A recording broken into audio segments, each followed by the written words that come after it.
congratulations on the brand new album. I've absolutely fallen in love with it. Oh, cheers. Thank you. So, mate, tell us a little bit about this album. I've had a chance to sit down and take a listen to it, but our listeners haven't yet. So tell them a little bit about what they can expect to hear on this amazing album. Well, it doesn't suck. No, it definitely doesn't. It's like I said, this is such a stunning album. Tell us a little bit about what kind of things were inspiring you when you were sitting down to work on this album, because there's so many amazing parts to this album.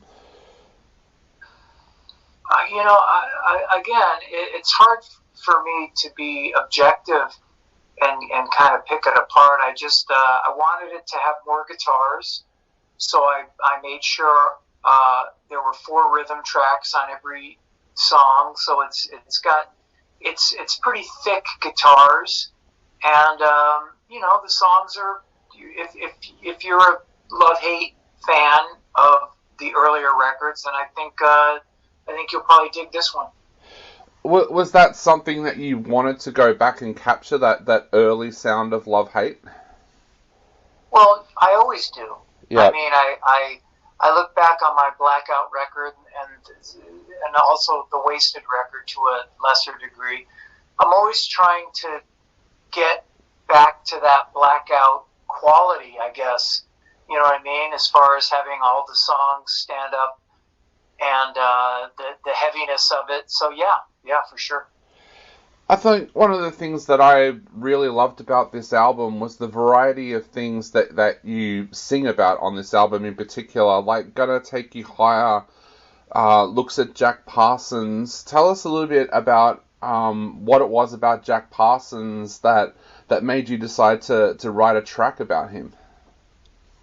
He was an interesting character. He was a rocket scientist, so he had that sort of left brain,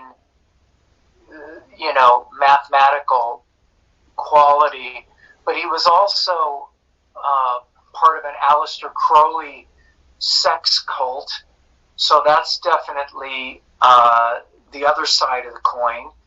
So he was a complex person, and I've read about Crowley, you know what I mean? So I just thought he would be an interesting subject to write a song about. Now, one of my favourite tracks on the album is Wanna Be Somebody, and I think the tale that's told in that track is amazing and stunning, the way that you tell that tale. There's something about that track that feels personal. Is that kind of written about people that you've met in Hollywood over the years? Maybe not specifically. That track was sort of my attempt to write a faster Pussycat song. Yeah. You know what I mean? I like that first record from Faster Pussycat, and so I kind of tried to get that sleaze, Sunset Strip, LA vibe on that song. But yeah, I mean, that song is a cautionary tale for sure. I mean, a lot of people came out to LA, women, thinking that they were going to, be the next Julia Roberts. And, oh well, 6 months later, they're doing porn. Who knew? Yeah. Now, I have to ask, I'll go away from the tracks for a minute to ask this question. What's the Sunset Strip like at the moment? We've seen so many of our famous music areas of Melbourne kind of laying desolate at the moment because of what's happened during the pandemic. Has the Sunset Strip come back to life after the pandemic yet? Well, I don't live there in LA anymore, but I would have to say that it's never really going to come back the way that it used to. Obviously, that was a time and a moment in time, and it'll never be the way that it was. It's just, it's not really as cool as it used to be. There's not really the scene there that it used to be. Bands still play there, and there's music there, but it's obviously it'll never be quite the same. Yeah. How's the last couple of years been like for you? I know it's been a very, very weird time. I didn't think ever in my career I'd be doing a radio show from home for almost 3 years. What's the last couple of years been like for you? Well, actually, it's been productive. I mean, what with the lockdown and us not being able to tour, I made a record. I wrote my 4th book. I have a new YouTube channel that I do weekly called Jizzy Pearl TV. So I haven't been sitting on my ass. Actually, I've been pretty creative.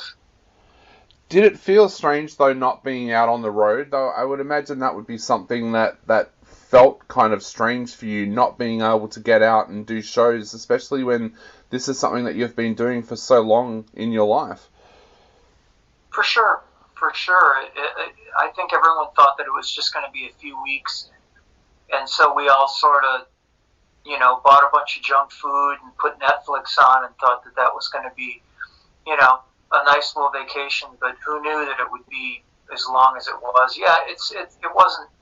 I decided that I wasn't going to mope and sit around, that I was going to, make something out of this downtime. Yeah. So that's what I did. Did it change how you had to put the album together, though? Because I know, talking to a lot of musicians here in Australia, they for the first time in their careers, they had to rely on working more at home, laying down tracks at home rather than going into a studio. Was that something that you had to explore as well? Yeah, FaceTime. It was having to do everything on FaceTime was definitely a challenge, for sure. Not being able to be in the same room as the people that you're working with was definitely was hard. So were you able to head into a studio to record, or did you have to do more of that from home as well? I use guys that have their own studios.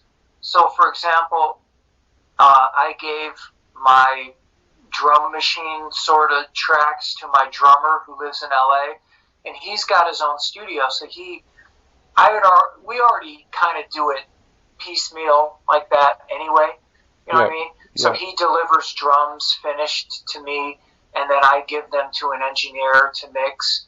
So I kind of have that separation anyway. Yeah.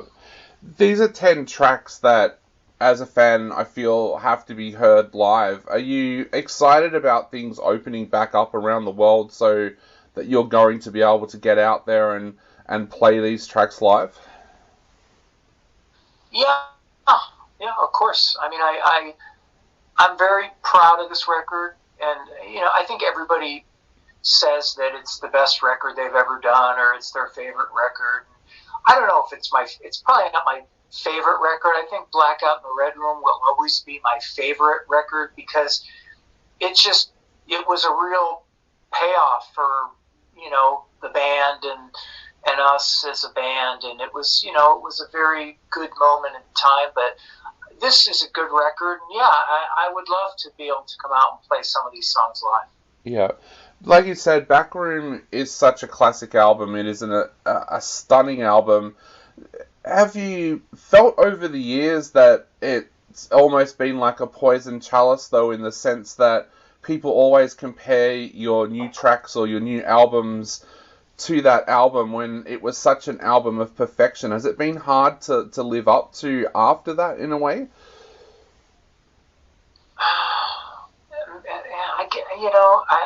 I guess not really. It doesn't keep me up at night thinking about it. It's sort of a bar that's set that I always try and meet, and I'll never ever meet it. Maybe I'll get close to it on certain songs, and but I'll never ever get to where that record was. But that doesn't mean that I'm not going to try. Yeah. Did you know when you were recording Backroom that you were onto something special? Like, is there something inside you when you're sitting down to record a track that makes you know this track is going to be absolutely brilliant? I think with the Red Room record, because we got signed to Columbia with the songs that are on that record, basically, so that's just a very strong set of songs. Those songs are really, really strong, as are the Wasted in America songs. Yeah. That record too is a collection of very strong songs. And then as the years went by, we tended to get less and less because everybody sort of lost interest in wanting to have the band be their primary focus, you know what I mean? And so I think the songs suffered as the years went on. Yeah. I think this album is another album where there's no weak tracks at all. This is one of those albums where when I sat down to listen to it, there was no skipping over anything. It was just 10 great tracks that you wanted to listen to. Is that something that you found with this album for yourself, that this is an album that is so strong that it's got no weak tracks at all? Well, I was just, that's funny. I was just watching on the internet somebody reviewing the record of a podcast, and he only gave it a 7 out of 10, so I guess I got to do better next time. Do you, I have to ask this, do you take much notice of things like that? Like, is that something that's going to play on your mind for the rest of the day now that this guy only gave you 7 out of 10, or is it something that you can kind of walk away with and think, well, I'm happy with the album? No, I don't take it to heart. I know how good the record is. I just, I was curious because he did a song breakdown, and I just kind of wanted to hear what he thought of each song. I mean, I don't know this person. I'll never meet this person, but, I because the record is new and it just came out, I'm curious to see what people think about each song and what they take away from it. But, no, I mean, who cares what he thinks at the end of the day? Yeah. So, bringing it back to some of the tracks, I really wanted to talk to you about Hard to Say Goodbye. That was such an emotional track that I'll admit there was a little bit of a tear in my eye when I sat down to listen to that. Tell us a little bit about writing that track, and was that one of the most difficult tracks that you've found that you've had to write? Well, I tried writing a song for my brother a couple of times, and it just wasn't good enough. It didn't sound right. It sounded a little melodramatic. It wasn't a good song. And so when I finally hit on this song, which is called Hard to Say Goodbye, which is sort of a Zeppelin-y thing, you know what I mean? The verse riff is kind of like the Immigrant song, I guess. It kind of has that Led Zeppelin feel, and it's heavy and it's good, and it's a good tribute, and the lyrics are heartfelt, and it came out really good. People probably don't realize how difficult it is to write a tribute like that. I lost my partner a few years ago, and I've never been happy with anything I've written to honor her, to be completely honest. Nothing I've ever written about her has seen the light of day. I've never been happy with anything.